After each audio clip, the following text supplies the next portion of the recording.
गुज़िश्ता दिनों supreme court of Pakistan ने एक फ़ैसला दिया है कादियानियों के एक केस में, जिसकी वजह से 2-3 दिनों से पूरे पाकिस्तान में सोसाइटी के अंदर भी और सोशल मीडिया में भी एक ज़बरदस्त किस्म का एक इज़्तिराब और डिबेट उसके ऊपर शुरू है।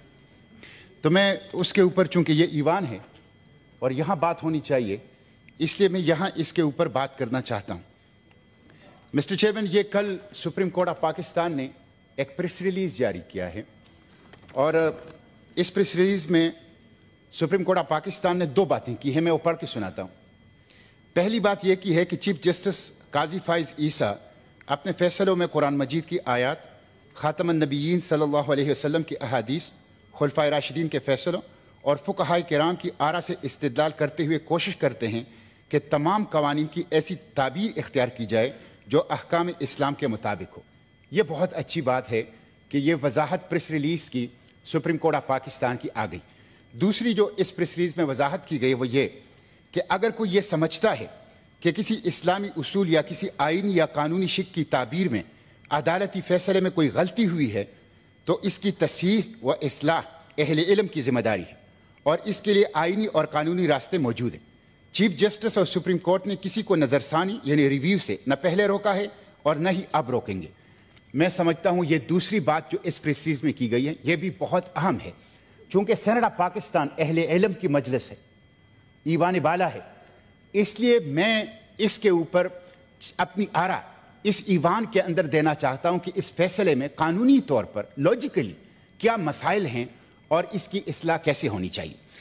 पहली बात तो यह है मिस्टर चेयरमैन कि जिस तरह चीफ जस्टिस ने कहा है कि रिव्यू का कानूनी और आइनी रास्ता मौजूद है, तो इस फैसले के खिलाफ मैं रिव्यू में जाऊंगा, इसलिए कि मैं समझता हूं कि ख़त्म नबूवत हमारे लिए रेड लाइन है और हम किसी के लिए मामूली गुंजाइश नहीं छोड़ सकते, किसी के लिए भी, कि वो किसी भी रास्ते से ख़त्म नबूवत के साथ जो हैं वो छेड़छाड़ कर सके। तो सबसे पहली बात तो यह है कि इस प्रेस रिलीज की रोशनी में जिस तरह उन्होंने कहा है कि कानूनी और आइनी रास्ता रिव्यू का मौजूद है, तो उस कानूनी और आइनी रास्ते के तहत मैं खुद इस फैसले के खिलाफ रिव्यू में जाऊंगा, नंबर 1। दूसरी बात यह है कि इस फैसले में, जो कि मेरे साथ पड़ा हुआ है मिस्टर चेयरमैन, आप लोगों ने भी इसको देखा होगा, बहुत वायरल है यह फैसला है, इस फैसले में गलतियां हैं। सबसे पहली बात तो यह है कि इस फैसले में चीफ जस्टिस साहब ने लिखा है कि गुमराहकुन तराजुम की अशात और तकसीम Punjab holy Quran printing and recording act के तहत 2011 के तहत जुर्म नहीं था। यह एक सरीह गलती है जो कि सुप्रीम कोर्ट ऑफ पाकिस्तान से हुई है। मेरे सामने ये कानून मौजूद है, Punjab holy Quran printing and recording act 2011, और मैं पढ़ के सुनाता हूं कि उसके अंदर भी ये जुर्म था। ये मैं पढ़ के सुनाता हूं।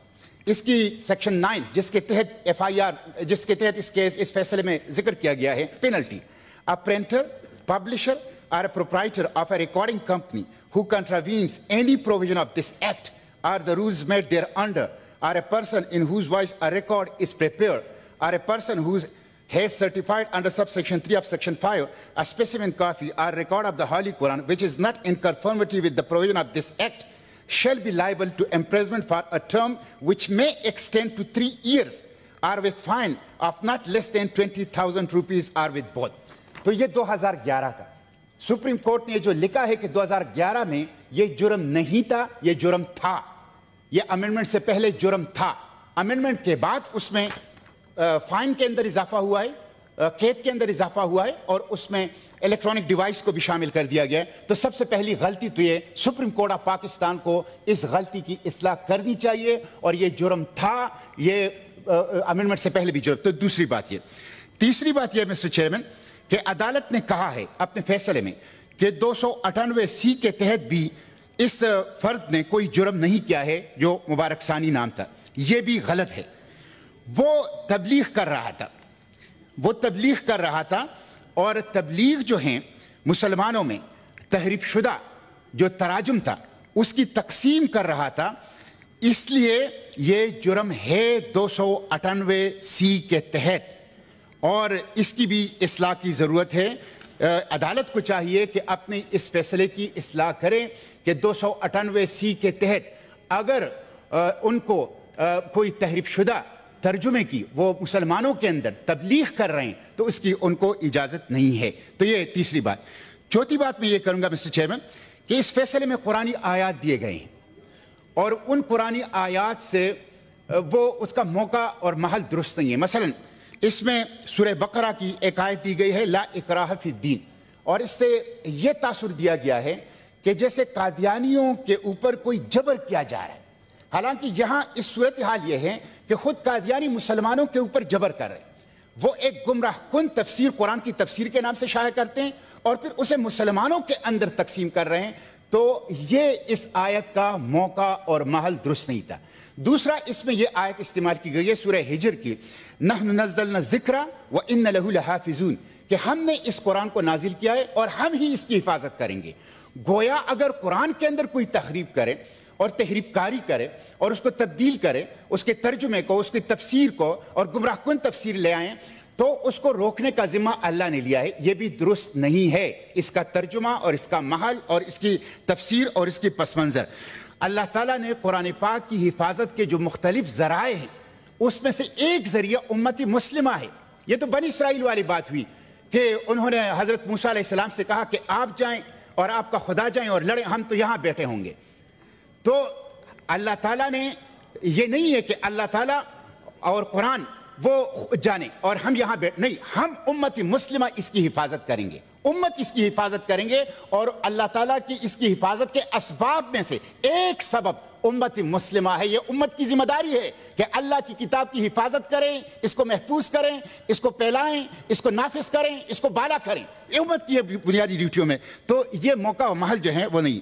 मैं समेट रहा हूँ मिस्टर चेयरमैन।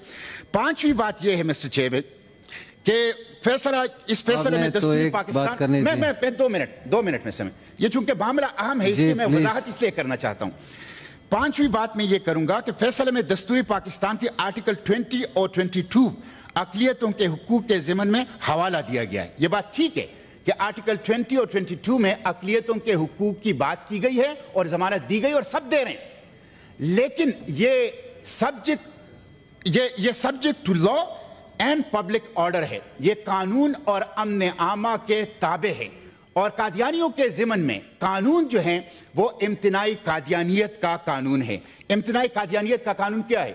इम्तिनाई कादियानियत का कानून ये है कि 298B और 298C के तहत कादियानी अपने आप को मुसलमान नहीं कह सकते, अपनी इबादतगाह को मस्जिद नहीं कह सकते, आज़ान नहीं दे सकते, अपने मजहब को इस्लाम नहीं कह सकते, मुसलमानों में अपनी मजहब की तबलीग नहीं कर सकते। ये लॉ है जो कादियानियों के ज़िमन में आर्टिकल 20 और आर्टिकल 22 जो कॉन्स्टिट्यूशन के उसमें, और सुप्रीम कोर्ट की जो ज़हीरुद्दीन केस है 5 रुकनी बेंच, उसने कहा है कि इम्तिनाई कादियानियत का जो कानून है वो बुनियादी हुकूक से मुतसादम नहीं है। उन्होंने भी इसको एंडोर्स कर दिया है। इसलिए हमें अक़लियतों के हुकूक यहां हासिल हैं, अल्हम्दुलिल्लाह, किसी को कोई इशू नहीं है। लेकिन जब कादियानी असल में उन रवायती मानों में एक अक़लियत है भी नहीं, वो तो दरअसल एक फितना है। सच्ची बात यह है कि वो तो इस्लाम के ऊपर हमलावर एक फितना है कि जो मुसलमानों की नाम लेकर, मुसलमानों के जामे में, मुसलमानों के लिबादे में इस्लाम की जड़ें उखाड़ने की कोशिश कर रहा है। तो इसलिए ये हुकूक जो अक़लियतों के आर्टिकल 20 और 22 में दिए गए हैं कादियानियों को, ये इम्तिनाई कादियानियत के जो कानून है उसके साथ ये जुड़े हुए हैं। और ये सुप्रीम कोर्ट की 5 रुकनी बेंच का फैसला है और 298C और 298B के तनाजुर में इसको देखा जाएगा। और आखिरी बात मिस्टर चेयरमैन मैं ये करूंगा, आखिरी बात मैं ये करूंगा कि ये जो हुकूमत ने जो पैराग्राफ नंबर 6, 7 और 8 और 9 और 10 हैं इस फैसले के ये जो पैराग्राफ हैं 6, 7, 8, 9 और 10, ये इर्रेलेवेंट है। मैं समझता हूं ये इस फैसले से बिल्कुल मुताबिक नहीं है, इसको यहां नहीं होना चाहिए। इसकी वजह से बहुत सा इबहाम जो हैं वो फैला हुआ है। आखिरी बात मिस्टर चेयरमैन मैं ये करूंगा कि जो तफसीरी सगीर, जो गुमराह कुन तफसीर है, जिसकी इशाअत और जिसकी मुसलमानों के अंदर फैलाने पर यह मुकदमा दायर किया गया था और जिससे इतनी बड़ी एक इबहाम जो है वो पैदा हो गई है, उसके ऊपर हुकूमत ने पाबंदी लगाई है। उस पाबंदी को अमली किया जाए। तफसीरी सईर के ऊपर पाबंदी हुकूमत पाकिस्तान और पंजाब हुकूमत अमली करे और उसके ऊपर इस फैसले का कोई भी असर नहीं होना चाहिए। جو ختم نبوت کا ایشو ہے یہ ہر مسلمان کی دل کی آواز ہے. اچھی بات ہے کہ سپریم کورٹ نے کل ایک پریس ریلیز وضاحتی جاری کی ہے جس میں انہوں نے کچھ باتوں کو کلیئر کیا ہے, لیکن یہ فیصلے کے اندر جو سکم ہے, جو کمزوریاں ہیں وہ کلیئر نہیں ہوئی ہے. اس کے اوپر انشاءاللہ میں ریویو کے اندر جاؤں گا, ہم اس کی حفاظت کریں گے.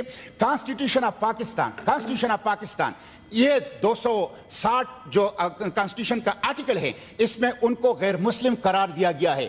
کوئی عدالتی فیصلہ, کوئی قانون اس آرٹیکل کو بدل نہیں سکتی. اس آرٹیکل کی حفاظت مسلمانان پاکستان کریں گے, یہ ہماری ریڈ لائن ہے, اس سے کوئی چھیڑ چھاڑ نہیں ہوگی. اس لیے میں خود اس فیصلے کے خلاف سپریم کورٹ آف پاکستان میں ریویو میں جاؤں گا, اور میں اپیل کرتا ہوں سپریم کورٹ سے کہ وہ خود بھی میری اس گفتگو کی روشنی میں اپنے فیصلے کے اوپر نظر ثانی کرے اور خود اس کی اصلاح کر لے. Thank you G.